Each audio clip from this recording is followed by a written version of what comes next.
Tonight we have two races who will be in our forum. Alderman at Large Post 1 with the incumbent Ms. Carol Bell and Ms. Keisha Gibson Carter. Alderman at Large Post 2, we have Ms. Alicia Miller-Blakely and Mr. Tony Center.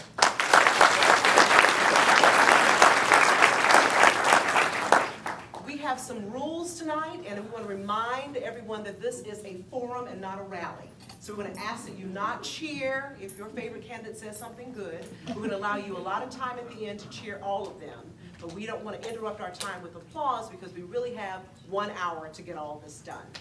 We also, we're going to allow the candidates to have 1 minute for their opening statements, 1 minute to answer each question, unless it is a really in-depth question that requires more time, and then I'll coordinate that with the timekeeper, and 1 minute for their closing. We've already done a coin toss to decide who will speak first, and in our Alderman at Large Post 1 race, we're going to begin with Keisha Gibson Carter, followed by Ms. Carol Bell. Before we get to that, I'd like to introduce a very important person for tonight, Mr. Carl Looper, who is our timekeeper.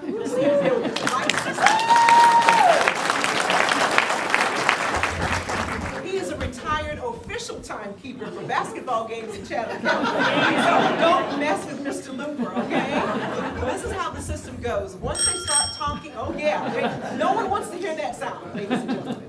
Once everyone starts talking, he will illuminate the green light.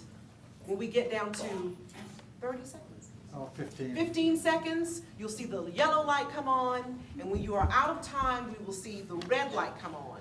We're asking that the candidates please be courteous, and if you're in the middle of a sentence, complete that sentence, but please don't start a new thought on us. And we also want to remind the candidates too, I know that you are running against each other, but tonight we're on all one team.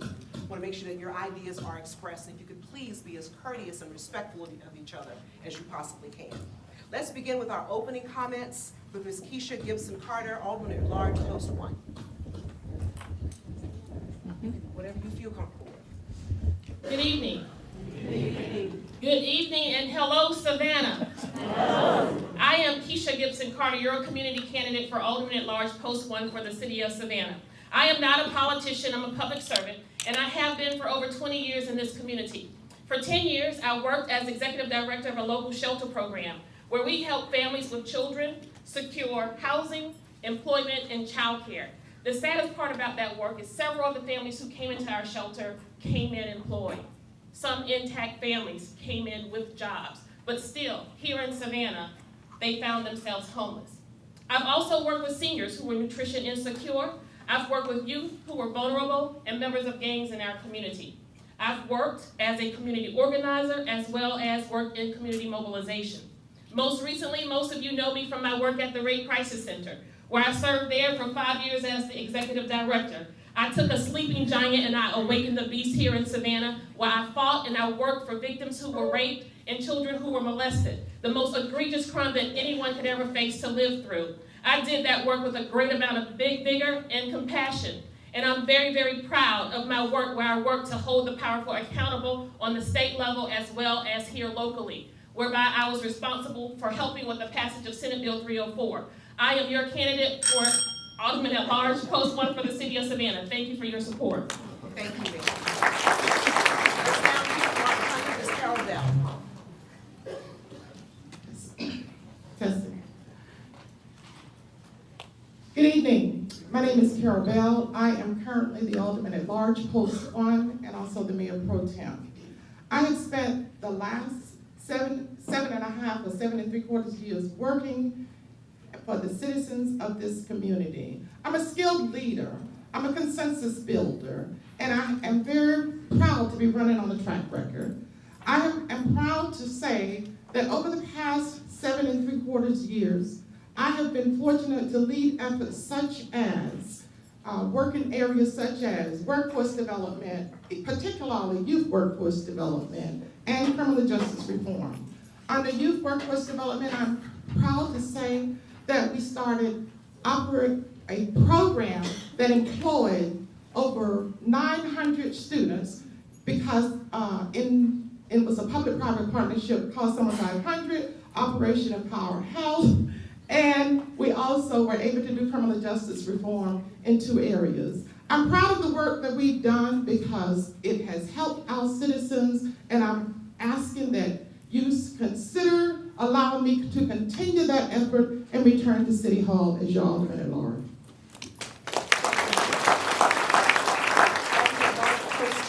Mr. Tony Center. Thank you, League of Women Voters. My name is Tony Center. I'm running for this office because we are now facing, and next council will decide, a number of intricate, complex, difficult, complicated, and emotional issues. We deserve to have the best educated, most qualified, most proven, most experienced person resolving those issues. I was born and raised in Savannah. I won an academic scholarship and worked my way through college. I built a law career where I fought for justice on behalf of individuals facing better financed and stronger opponents. I served 2 years as general counsel at a national telecommunications company. I taught People's Law School at the Cal Technical College. I got involved in politics and was my party's nominee for the United States Congress. When I moved home, I became involved again. I was elected twice as chair of my party's local committee. I served 6 years in Savannah's Cultural Affairs Commission, where I consistently supported and voted to support the arts and educational programs, particularly for our youth.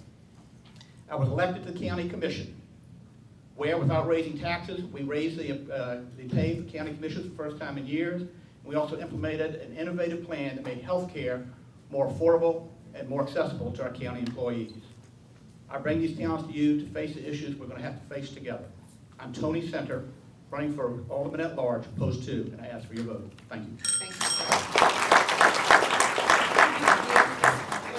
Let's everyone, if you could just please take a moment and check your phones and make sure that they're off, because that's very distracting and really not fair to our candidates who are trying to answer some important issues within a select amount of time.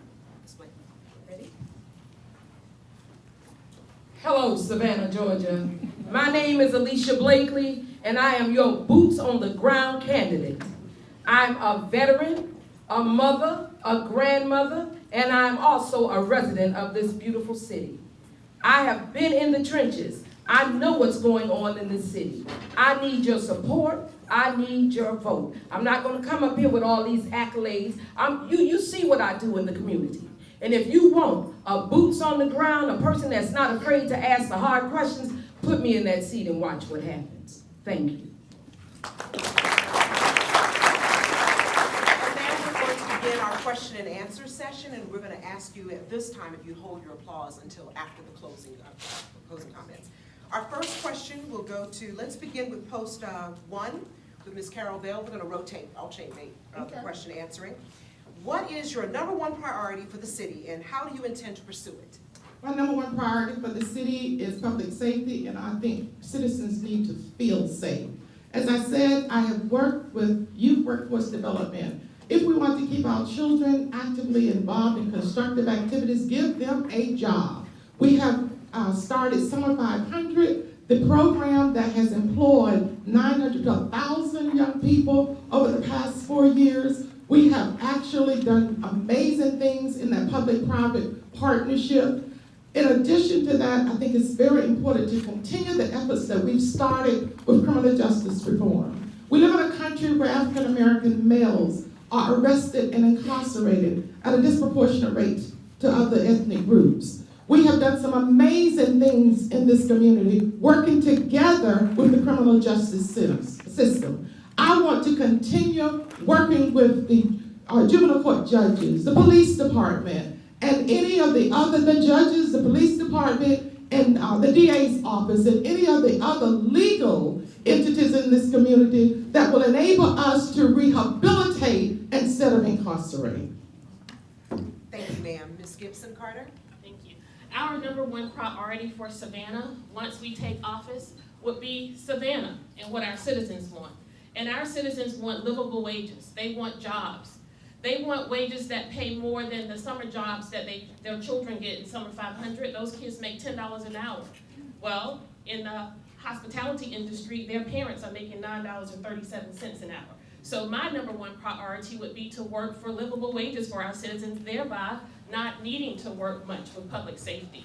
When you have individuals in our city who have decent homes to live in, and they can put food on the table, and they don't have to work 2 jobs and be home with their children to prevent them from becoming a part of the criminal element that is rampant in our streets, we forego the need for more officers. We forego the need for more law enforcement on our streets. So my #1 priority would be to look at how we are staggering our growth in our community, how to best utilize and recoup resources that we're leaving on the table, not under the table, and put that money back into our general fund, negotiate, leverage opportunities at the table, and make sure we are working for a livable wage for our residents of Savannah.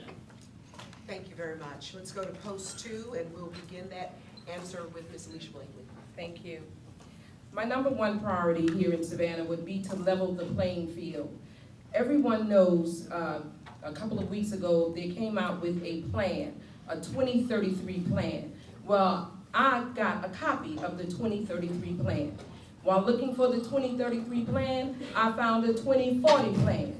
And in that plan, a certain demographic of people is not included in that plan. My goal would be to make sure that everyone is included and have the same opportunities as some other folk here in Savannah has. Thank you.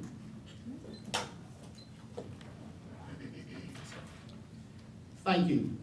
My #1 priority is public safety. I'm really proud and excited to announce that just before I got to this meeting, the women and men who wear the blue protect us, the PBA, endorsed my campaign for this office.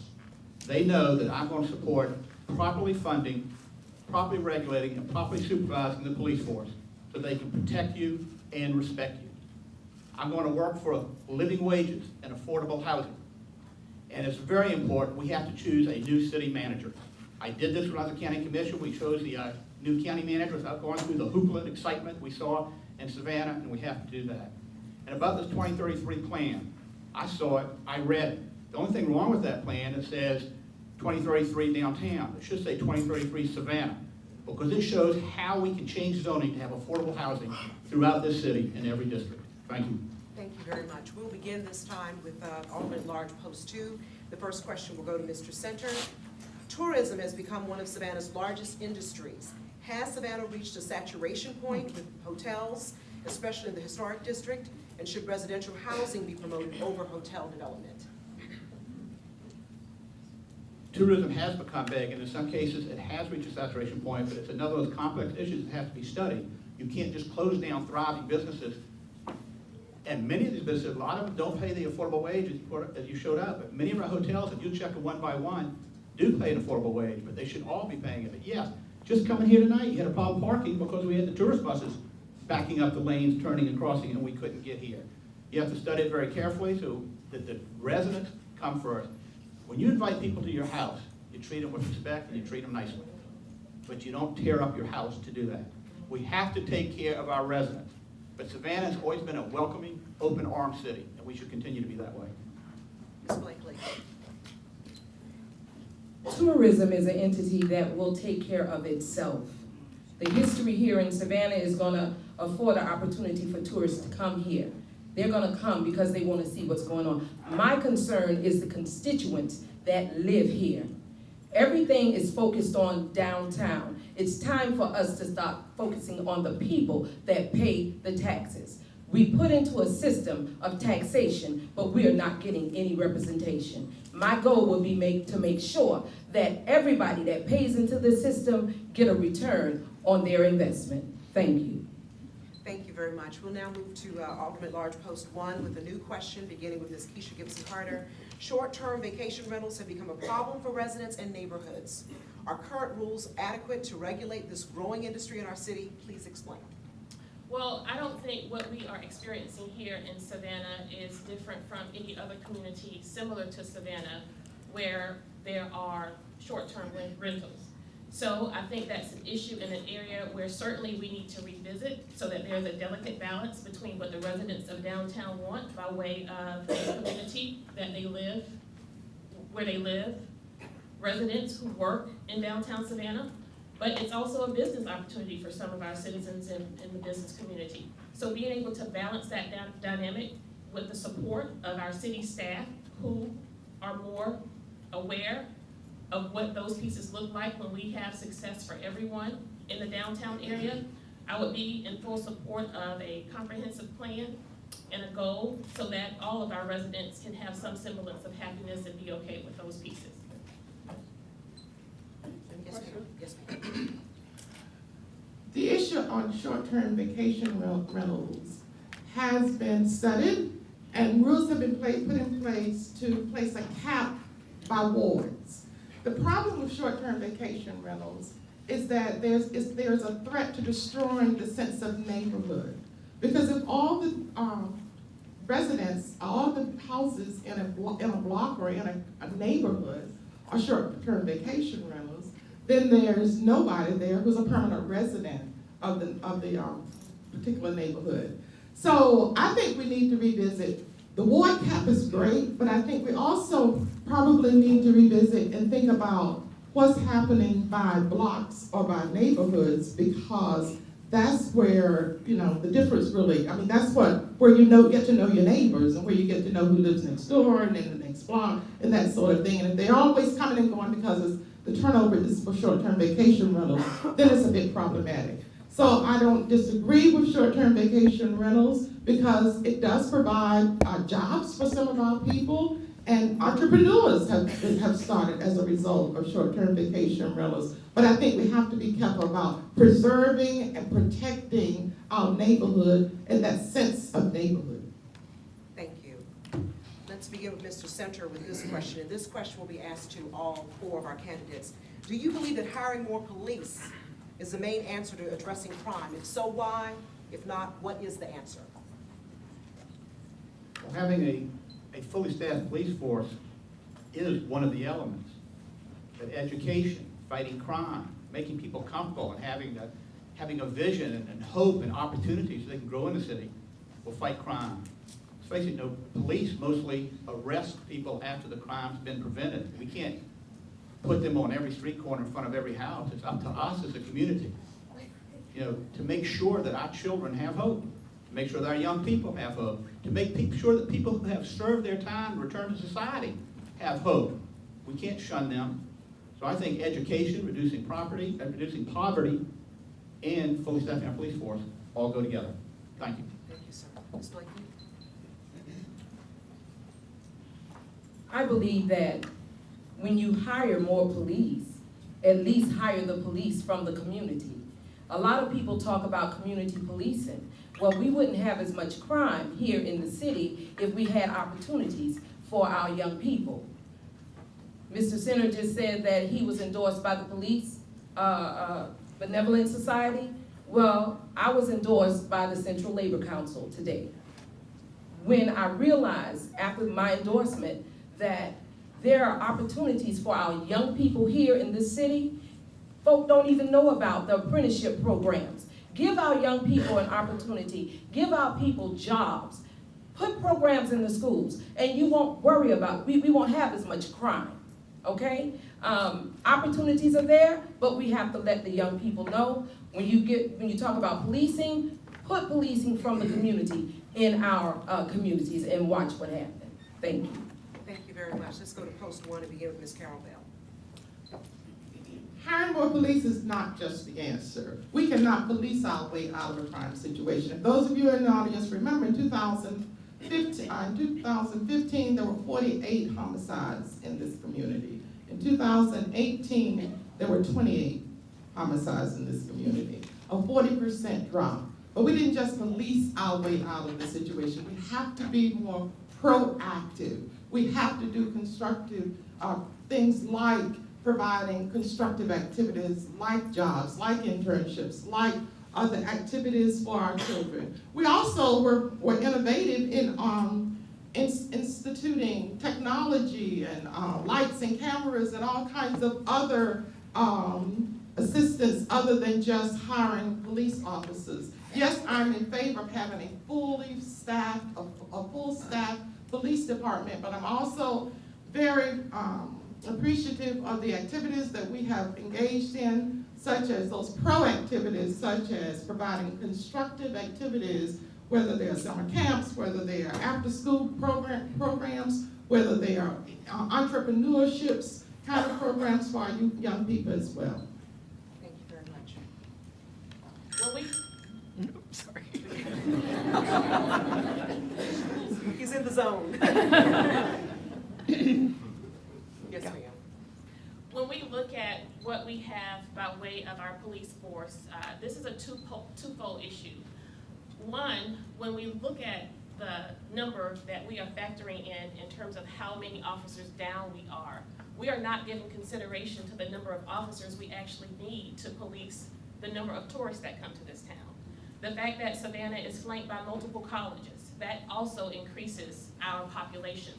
And so when you give respect to those scenarios, the need for more police officers become greater.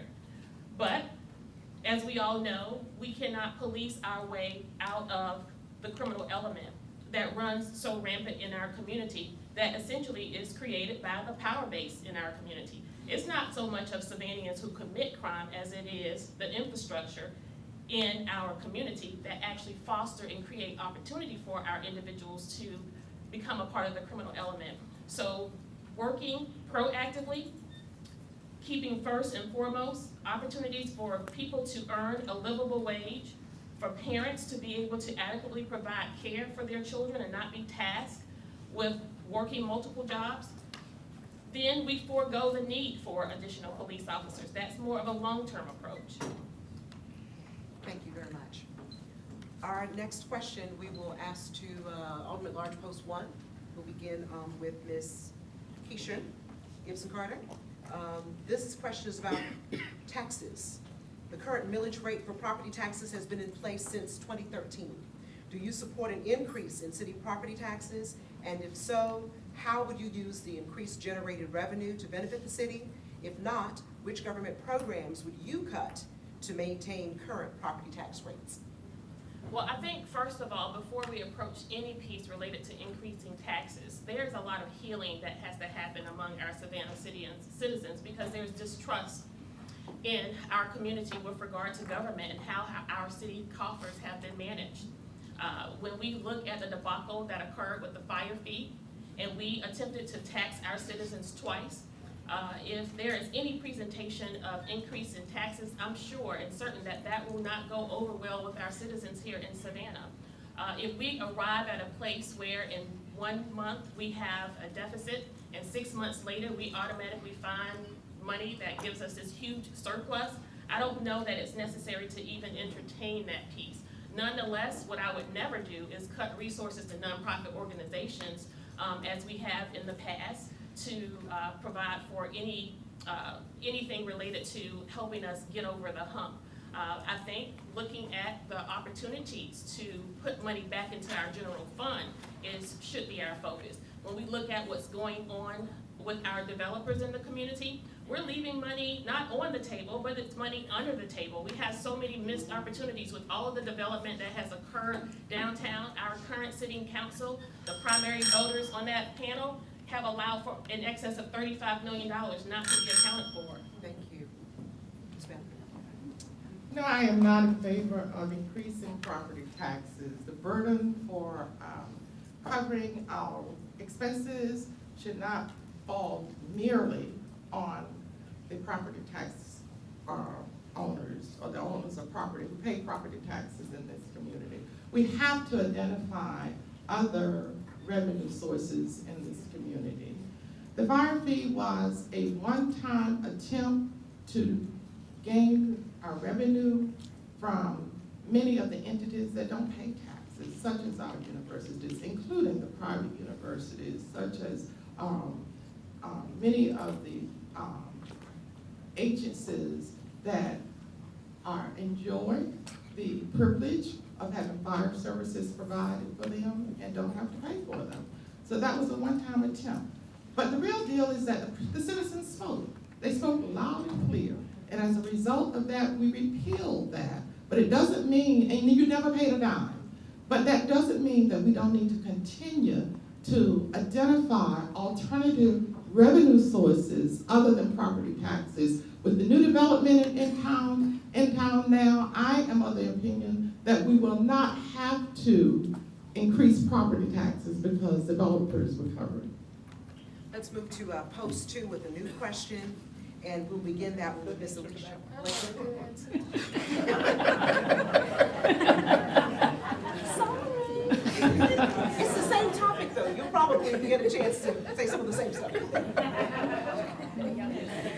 interim city manager advised Savannah City Council that the level of city spending is not sustainable. You are spending more money than you have. What specific steps do you intend to take to create a balanced budget? You know, they always say that the city doesn't have any money, but I find it real interesting that when it's time to give out bonds, it's plenty of money. When you talk about balancing the budget, let's talk about putting money into programs and stop giving away so much money and spending money so frivolously in this community. I would be so for putting some of that money that this city has, because the money there it's antiquated money in this city. It's plenty, in my opinion. Put that money into programs to help our young people develop themselves, and so that they could be working and productive citizens. Thank you. You mind saying that again? Sure. The interim city manager advised Savannah City Council that the level of city spending is not sustainable. You are spending more money than you have. What specific steps do you intend to take to create a balanced budget? Thank you. Mr. Monahan, very well respected, and nobody should be spending more than they're taking in. But I agree, I have to see the figures for myself first. When I served on the county commission, we had a budget process, and we'd fight it out and fight it out, and 2 weeks before it was voted on, we had it set.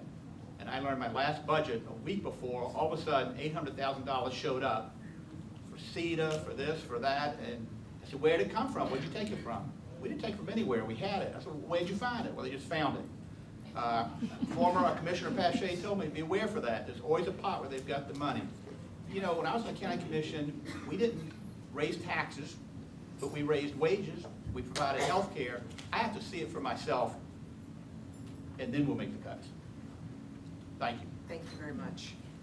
Now, this question will be for all four candidates. Beginning with Ms. Bell. Us too, right? Yes, all four candidates. Do you support SPLOST? What are the greatest needs for the city in the upcoming November 5th SPLOST vote? And tell us how this money will be and how the money should be spent, how the money should be spent. Yes, unequivocally, yes, I support SPLOST, because the good news about SPLOST, the penny sales tax, is that majority of the money that's derived from that tax comes from our visitors. So, the visitors to the city. So we are, it's really 40-60, so it's really not the majority. But we are very dependent on SPLOST, because with SPLOST funds, we can have infrastructure improvements. And what is the greatest need in terms of providing, in terms of funding needs in this community, an aging community, is the aging structure, the roads, the drainage systems, and all of the infrastructure needs that have been neglected for years and years and years. You see that when flooding occurs. So the good news about SPLOST is that we can use them for capital needs that we don't have to burden the taxpayers with. And as long as we are able to rely on our visitors to the city to help that, I think is a good thing. Our citizens deserve a good leader who will look at all opportunities related to income, to include SPLOST. I think if our citizens really knew what was in SPLOST 6, it would not have passed. Many of you didn't know about the arena in SPLOST 6 because the word arena only was in SPLOST 6 one time. The word arena was one time. You didn't know because you didn't have a leader who educates you. That's what leaders do. They educate and they empower. Take a look at SPLOST 7. A good leader would tell their citizens that you would not support SPLOST 7. You know why? Because less than 10%, to be exact, about $7 million, will the citizens of Savannah really feel. $200 million for the Riverwalk? I think anybody in here would rather go down a bumpy road to their house to put the key in their own door. So when you talk about infrastructure, infrastructure does nothing for livable wages. Infrastructure does nothing for affordable housing. You want a leader who is going to educate you, tell you the truth, and lead you to a successful, harmonious life in the city of Savannah. Mr. Mr. Center? Yeah, let I'm me, rotating, so okay, trying to be fair. Okay. I actually have a note. all right, start now. Let me explain SPLOST. Microphone. Yes. Let me explain SPLOST. SPLOST is a county vote. The county decides what language goes on the SPLOST ballot. The cities then line up and go to the county and negotiate for what share they're going to get it, and they make a list.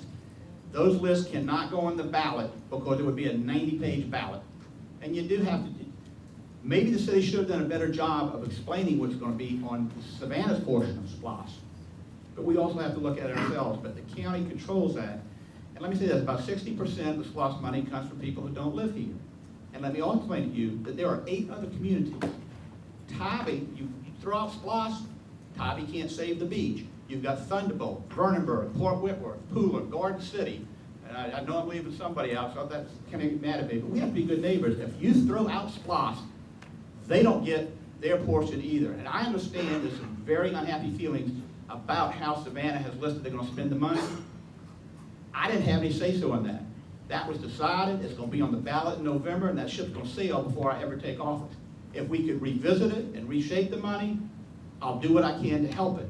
It's going to take Atlanta legislature to change SPLOST laws. But let me tell you, this is a county vote, and I don't think we should throw our neighbors under the bus because we're unhappy with specific things on Savannah SPLOST. I'm unhappy for people who are out there selling it. Thank you, Ms. Blakely. I have supported SPLOST for a very long time. What has happened is certain communities have gotten the benefit of SPLOST while others have suffered. Until we revisit it and do it the way it should be done, I will not support it. If they in fact include everybody, then of course I will support it. Thank you. This next question will begin with post 2, and Ms. Blakely, you will answer first. The interim city manager advised the city council that the city's spending is not sustainable. At the same time, he advised that the new arena project included large unfunded components, including the parking decks. What creative ideas do you have for funding this project?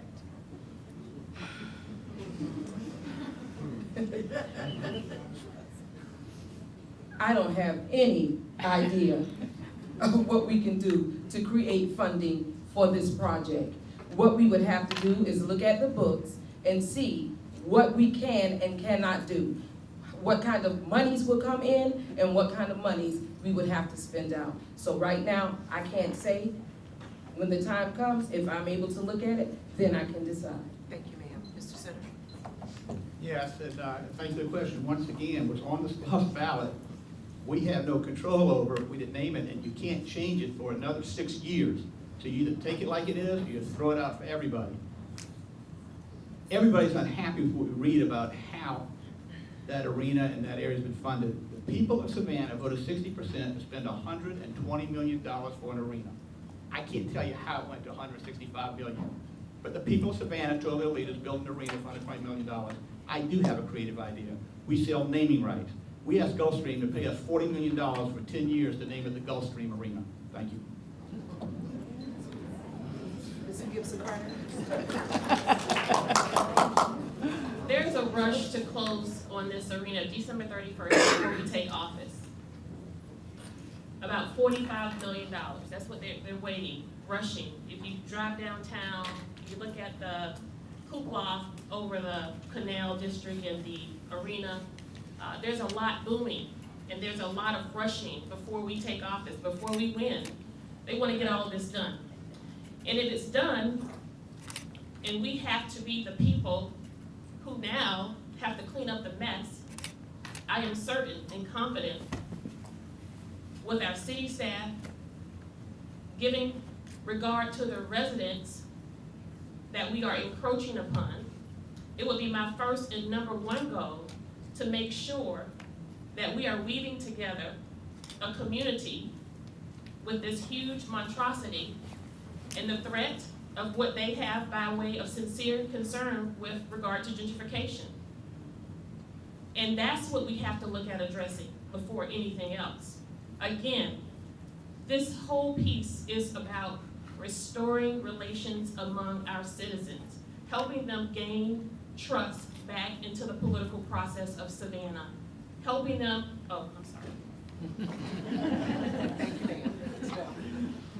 We inherited SLOSS. We inherited the arena. This project has been underway or on the ballot and under consideration. Property has been gathered, amassed for the arena for probably the last 15 years or more.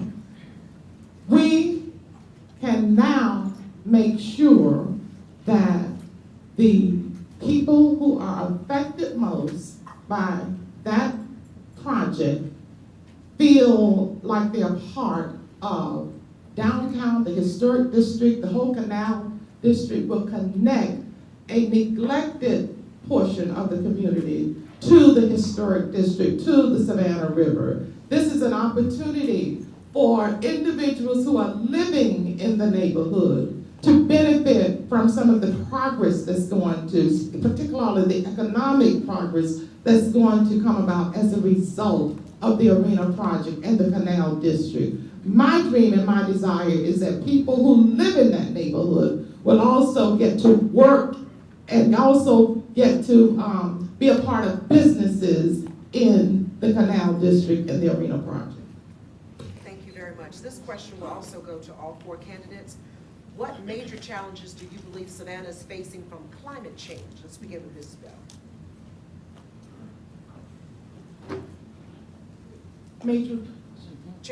Major challenges from climate change Savannah's facing.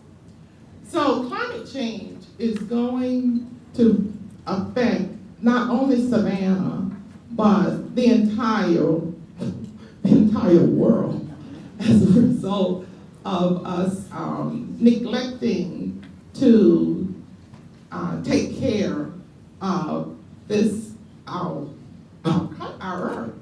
So for Savannah, in particular, I think we will probably be wise to make sure we are aware of some of the deficits that can occur as it relates to our health, as it relates to the kind of energy that we utilize. I think it's important that we probably pay very strict attention to sustainability efforts and making sure we take care of this earth that we have been privileged to live on. So I think there's an awareness that's occurring. I think our students are being taught, and I think our residents are being taught on what we need to do as individuals to take care of the earth that we've been given. Thank you, ma'am. I think the biggest challenge facing climate control in our city is Savannah. We are our challenge because we have not focused on it. The only reason why it's focused now is because it's election season. And so working with groups who are formed and organized so that we can come up with a strategic plan to address all issues related to sustainability. Climate control, recycling. We here in the coastal region, our new normal is hurricanes. We now have to prepare to live a different lifestyle. I think connecting with our Board of Education in our local colleges to start educating our youth at an early age about sustainability pieces, working with our local city government as well as our county government and other big businesses throughout the community to take opportunities to educate their staffers as well. So not just having this be an issue because it's election season, but paying attention to these groups who have formed and worked hard and believe and recognize that this is a threat to our everyday living here in the coastal region. Ms. Blakely?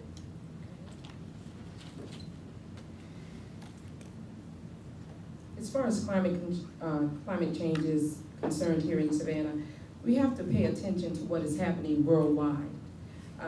I think that we as a community and as leaders need to connect with individuals that are well versed on what is happening, and then we would be able to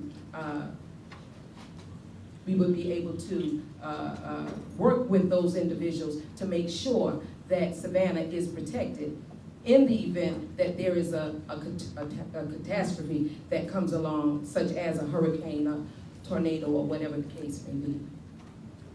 Mr. Center? Yes. Thank you very much. It is a major challenge for our clean air and our drinking water. We have cities in Michigan that can't drink their water. But let me tell you, for Tony Center, this is not an election time issue. This was a lifetime issue. I've been driving a hybrid car for over 10 years. I bicycle and walk wherever I can. I'm gonna tell you this, I will bicycle to council meetings. It's something we have to be concerned about. I'm proud to say in my previous elections, I've always been endorsed by the Sierra Club. What we can do in Savannah, we can buy police cars that don't have the carbon emissions they have. Fire trucks don't have the carbon emissions they have. Buses, well, that's a cat thing, but we can control things by what we purchase and whether they are poisoning our air or making it safer for us. Thank you. Let's begin with Ms. Alicia Blakely, and our question is, and this will be for post 2 only. Affordable housing is shrinking, especially in the historic district. What do you propose to create more affordable housing? Affordable housing is shrinking because of gentrification. When you are putting buildings in this community that's 725 square feet and charging people $1,400 for a one-bedroom apartment, you don't want affordable housing in this area. What we need to do is sit down at the table. That 2033 plan that's imposing gentrification, we need to sit down at the table and make sure that everybody is included. That a $1,400 a month apartment that they're trying to put our people in, we need to make sure that in that building, instead of it being $1,400, it is affordable and accessible to individuals who are working in the city, making not a livable wage. Thank you. Thank you. Mr. Center? Yes. Thank you very much. Everyone on this panel agrees there should be more affordable housing. But there are 3 areas of affordable housing we have to address. There's workforce housing, housing for the elderly, and the homeless. That 2033 plan we talked about earlier, while not perfect, shows a way that you can change zoning to have higher density in certain areas so you can build up.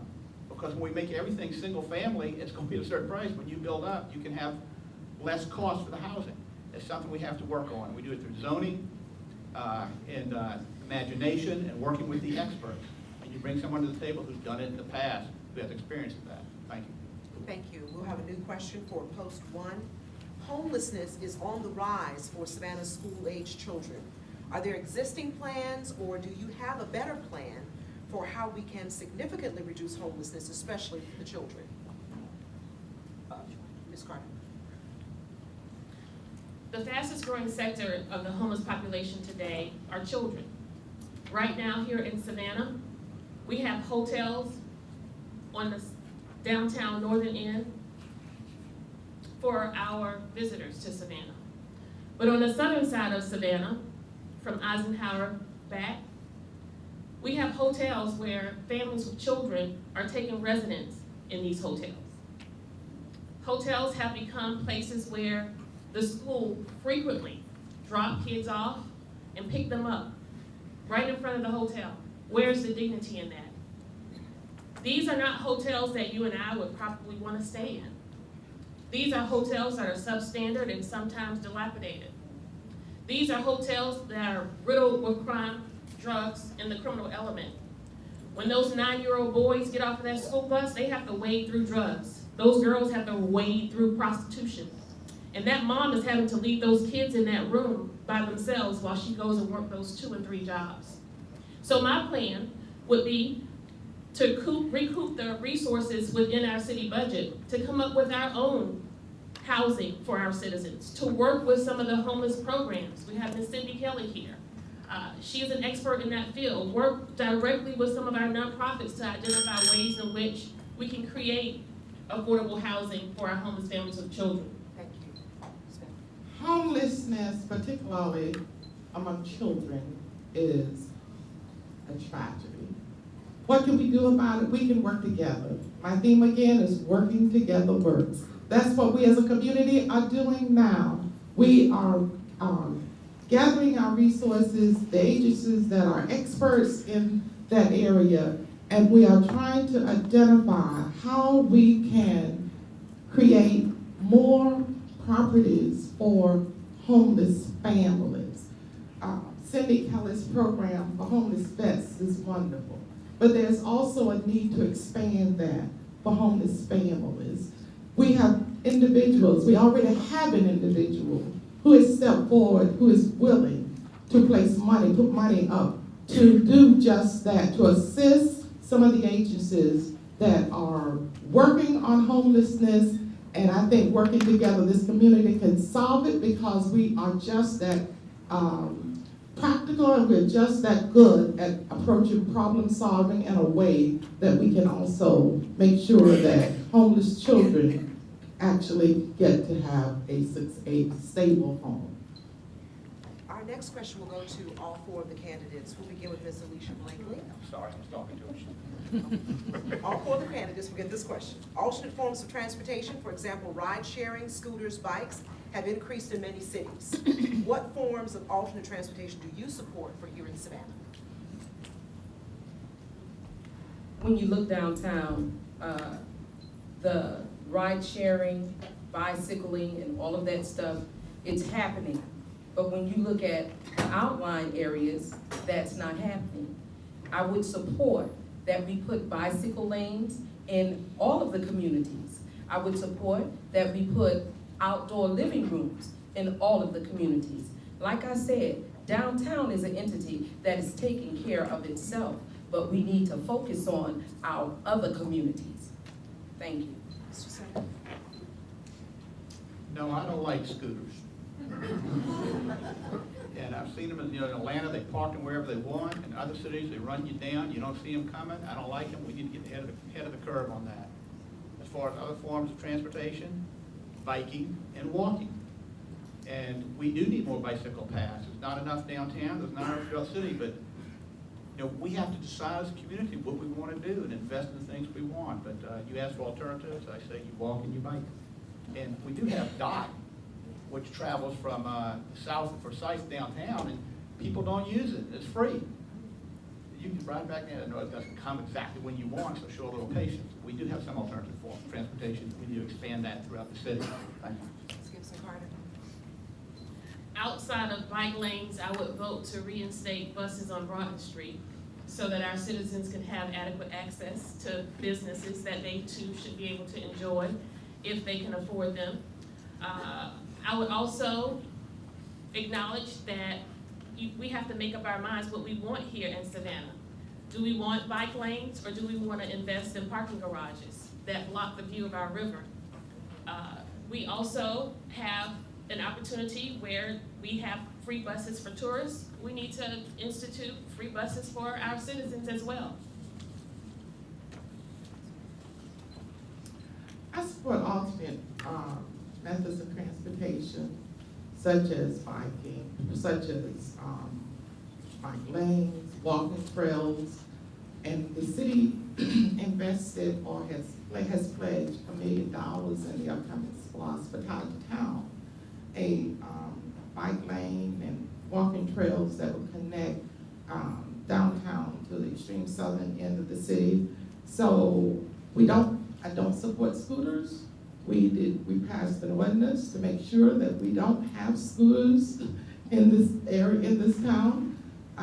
We don't want Savannah to turn into what Atlanta looks like, or Charleston, or DC, or some of the other cities where scooters are all over the downtown areas, and people are at risk. Even Athens at risk of tripping over and that sort of thing. So no, I don't support scooters. But shared ridership, all of that we have, Uber, Lyft, that sort of thing. So I do support alternate means of transportation, and I'm very excited about Town because I think that's going to be very interesting for the community. Thank you. Do you have time for one more question? Let's talk a little bit more about the environment. Single-use plastics, a huge problem around our world. How can we encourage residents, businesses, and tourists to reduce those single-use products? Let's begin with Ms. Keisha Gibson-Carter. Oh, I'm sorry. Single-use plastics are a problem around the world. How can we encourage residents, businesses, and tourists to reduce the use of them? I don't know that we should be as aggressive as the city of New York when it comes to mandating that companies and stores utilize certain products. Nonetheless, what we do need to get a handle on is be more responsible in our current recycling process. Right now, we really don't know much about what's happening with recycling, if in fact what our residents are recycling when they take the time to separate their litter and put it into different receptacles. We really don't know what's happening with that once it leaves Savannah. And I think there's an opportunity for us to take a greater responsibility in connecting with these entities who we are paying and entrusting to care for these pieces.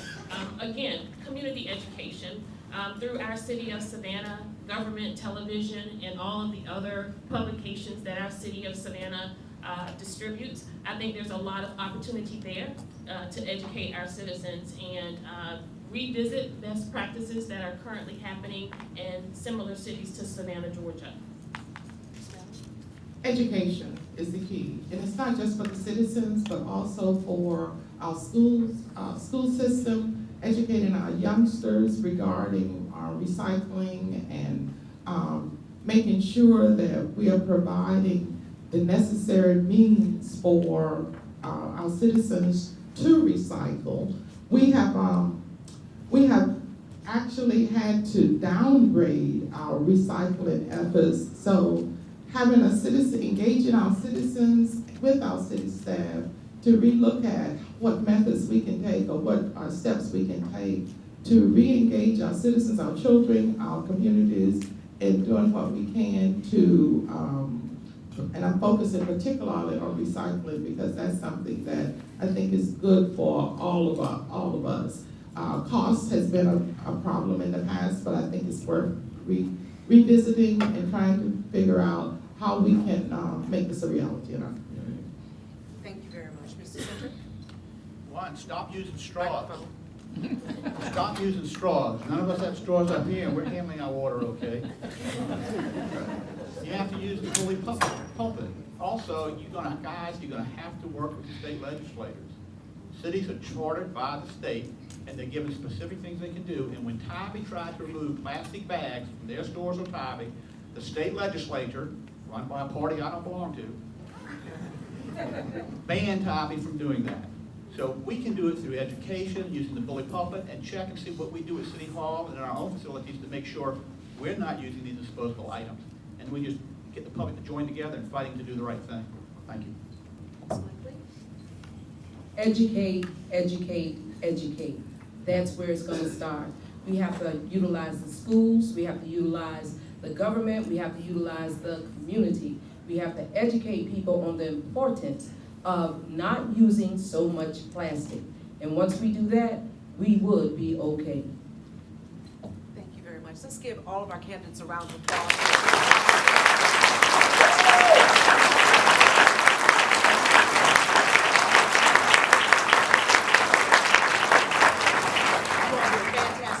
We appreciate your time and your patience.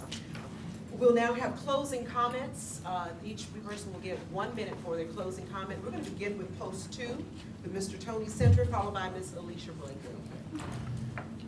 And do I need the microphone still? Yes. Okay. Thank you. Look, I want a clean Savannah. I want a safe Savannah. I want a vibrant, healthy, prosperous Savannah for every one of our citizens in every one of our neighborhoods. And it's going to take someone who has experience, a proven track record, who's fought for things when I was in the county commission, when I was elected twice to chair my party, which pushes for these issues. They're going to be tough issues that you have to fight, and there's going to be a lot of different people. We don't run as a team as they did in the past. And everybody's going to come on council, and they're going to have their own agenda, those who run by district for their district, and you can take someone who has experience and pulling together different views, different viewpoints to get a consensus on how we act.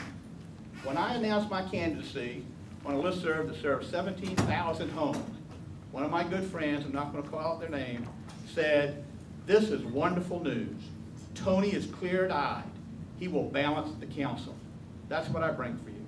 I'm asking you to vote for Tony Center, Alderman at Large, post 2. Thank you. Can I get a copy of that list, sir? Thank you very much. Alicia Miller-Blakely. Hello again. I am Alicia Miller-Blakely. I am your boots on the ground candidate. I will be going into the council as a freshman because I don't know everything, but I am willing to learn. I would appreciate if you all would give me the opportunity to sit on council to represent you all. I am a veteran. I fought for my country and I will surely fight for you. I am the creator of the Bullhorn Crew. We were on the corners asking our young people to stop the violence. When they didn't adhere to stopping the violence, we realized that there was a problem. We had to sit at the table. So if you allow me to sit at the table where we will effectuate real change, then I promise you, you will not be disappointed. I am Alicia Blakely, and I would love your vote and your support for Alderman at Large, Post 2. Thank you. Thank you very much. Alderman at Large, Post 1, we'll begin with Ms. Carol Bell.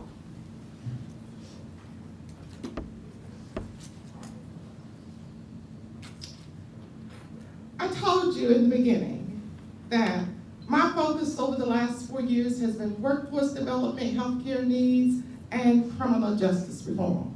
I'm going to focus on criminal justice reform because, as I told you, African American men and boys are incarcerated at a rate that's disproportionate to other ethnic groups. I have addressed that problem by helping to start the Front Porch and the pre-arrest diversion program. But in doing that, I had to work with other law enforcement agencies in this community. I am the only candidate running for Alderman at Large Post 1 who is not suing 25 people, including 7 police chiefs, the district attorney, and all the members of the Rape Crisis Board that fired her. How can you work together with people to form cutting-edge, out-of-the-pocket criminal justice reforms such as the Front Porch, such as the pre-arrest diversion program, to keep our young boys and girls, juveniles, out of the criminal justice system, and to keep our adult males out of the criminal justice system? We want to rehabilitate instead of incarcerate. Vote for Carol Bell, Alderman at Large, Post 1. Hello, Savannah. Hello, Savannah. I am your advocate, I am your servant, and I am your leader. And I'm so excited about this candidacy, and I'm so excited about the opportunity to serve you. As your advocate, I'm going to be accessible to you so that you can hold me accountable. Your accessibility is not simply at City Hall, but your accessibility is in the neighborhoods of Savannah. People don't understand who is the Alderman at Large and what do they do. Well, the Alderman at Large work in tandem with the district representatives and the mayor and the other Post 2 candidate. So, as your Alderman at Large, I will be working with those individuals. I am a servant. As your servant, I am humble enough to make myself available to listen as I lead. As your leader, I will empower you, I will inspire you, and I will encourage you to contribute to the political process. I am so encouraged as we go forth in this candidacy because I have a proven track record of standing up, speaking out, and holding the powerful accountable. And that's what I will continue to do. As your advocate, your servant, your leader, you want someone who is going to be transparent. You want someone who is going to protect the coffers of the city of Savannah and not utilize them for their own personal gain. I am so confident that as we go forth in November, not only am I going to win this race, but I'm going to win my case.